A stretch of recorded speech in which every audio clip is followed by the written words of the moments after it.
Hi hello, അപ്പോൾ നമുക്കൊരു ഞണ്ട് റോസ്റ്റ് ഉണ്ടാക്കാം. അപ്പോൾ നമുക്ക് ഞണ്ട് കിട്ടിയിട്ടുണ്ട്. അത് വൃത്തിയായി കൊണ്ടുവന്നതിന് ശേഷം ഉപ്പും മഞ്ഞളും ഇട്ട് ഒന്ന് ഇളക്കി എടുത്തിട്ട് ഒന്ന് ജസ്റ്റ് ഫ്രൈ ചെയ്തെടുക്കണം. അപ്പോൾ അത് ഒന്നുകൂടെ ടേസ്റ്റ് ആയിരിക്കും. അപ്പോൾ ഇങ്ങനെ ഫ്രൈ ചെയ്തെടുത്ത് വെറുതെ തിന്നാനും നല്ല ടേസ്റ്റ്. എനിക്കിങ്ങനെ തന്നെ ഭയങ്കര ഇഷ്ടം കേട്ടോ.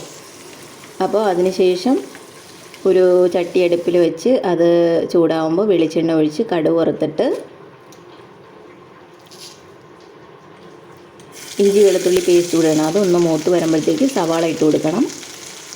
സവാള ഇട്ട് പച്ചമുളക് ഇട്ട് അതൊന്ന് വാടി വരുമ്പോഴത്തേക്കും